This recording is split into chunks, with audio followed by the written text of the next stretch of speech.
Yesterday, we were talking about Theresa May losing this vote, but what about the scale of this defeat? Yeah, as you said, we expected Theresa May to lose this vote, Bell, but certainly not by this scale. This is not just historic, it is crushing. It is an absolutely devastating result for the Prime Minister. I think even Downing Street were taken aback by the numbers last night, and that is certainly reflected, must be said, in this morning's British newspapers. For example, a complete humiliation, says the Daily Telegraph. The FT going with May's crushed deal, a deal crushed by the Commons. The Times newspaper, May suffers historic defeat. Just a sign, really, of how the papers are reflecting this, and as it is historic. Our government has not been defeated on this scale for the best part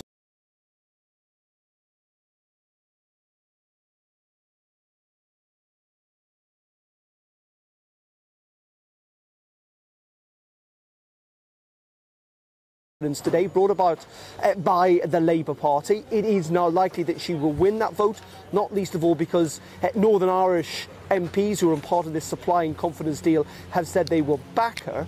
But then what next? She is talking about reaching out to other members of the Conservative Party and indeed crossbench to other senior parliamentarians, potentially within the Labour or Lib Dems, to see if there is any common ground they can share over the next few days before she has to come back here to Parliament on Monday with an alternative plan B.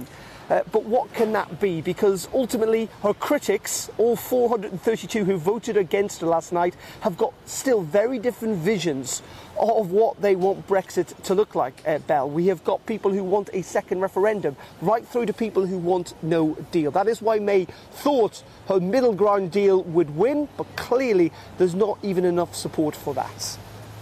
A huge question, Darren, but where does this leave the Brexit process? You know what, in many ways, not really much has changed from last night, despite the historic defeat.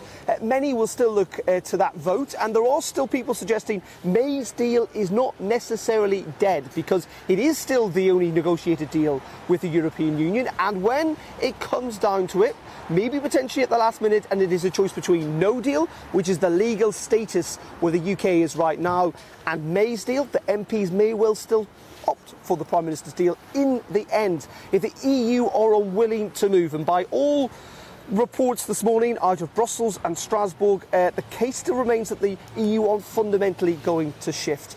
But that is not to say that this was a crushing defeat, and MPs are going to try and wrest control of this process so that they can, in many ways, find a different form of Brexit. And at the moment, Bell, that looks likely. I'd say the most likely scenario is a softer form of Brexit, because this is a Remain supporting Parliament to many degrees, but it may mean an extension of Article 50. There is a growing, I think, consensus that that may well be necessary.